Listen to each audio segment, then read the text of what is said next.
Welcome back. You are now looking at the search results for Google Forms. And if you go to Google search and you type in forms, the very top result is going to be forms. So go ahead and click that link.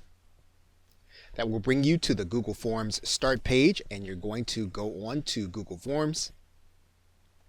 And Google Forms will allow you to collaborate and collect data from people that you want information from or from your team. So let's go ahead and start with a blank form. Now, the most basic application of Google Forms would be, of course, to do a survey. And we are going to go ahead and title this Survey.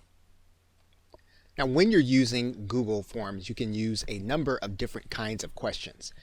You can also dictate the kind of answer that you're going to have the respondent give you. So in this particular case, we're going to do a multiple choice question. And we'll go and click this arrow where it says you have the 3 dots there, or the 6 dots. That's going to open up into a dialog box. And so what we're going to do is we're going to go ahead and write a question. Now, Google will actually offer you suggestions as to what you want to put in terms of your answer. In this particular case, we can go ahead and just use add all, and Google will go ahead and give us those 3 answers. If we want to add more, we can actually do that. We can determine if we want this question to be required. We can say yes. And we've also got some other options. Now, with Google Forms, we can actually do conditional logic so that when someone answers a question a certain way, we can actually send them to a different part of the survey. This is one of the great uses of Google Forms. Now, any place in the survey, we can add in videos, images, and additional text.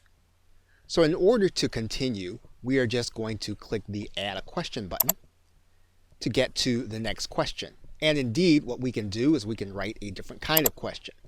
We can do a short answer. We can do a paragraph question. We can do a number of different things with the kind of question that we are going to give the client.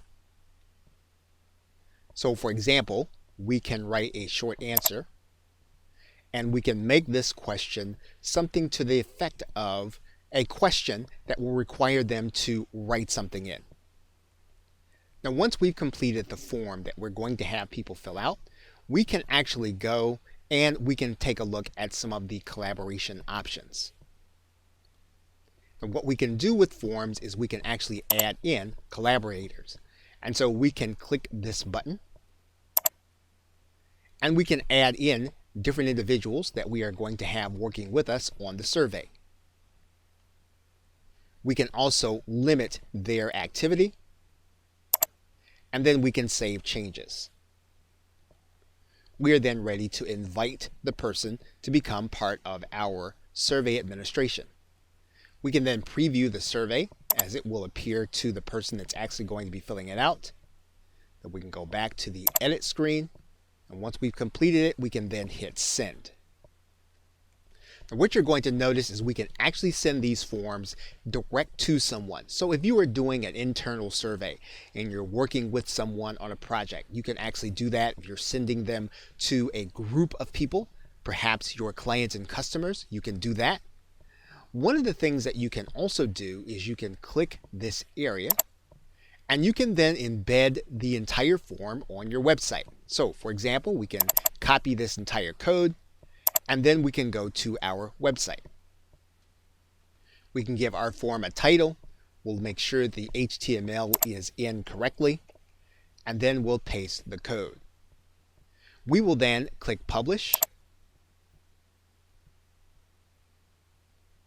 and then that post is ready to be viewed. So let's take a look at the actual post. And what you'll notice now is that the entire form is scalable inside of your website. Now, what you can also do is you can click this link, and you can link directly to someone who wants to actually take a look at the forms. You don't have to put it on your website. You can send it directly to an individual. You can send a shortened URL, just as we did there. We can send that via email. Now, one important aspect of this process is that we can actually collect email addresses when the person fills out the form. And if that's the case, all we have to do is to click this button.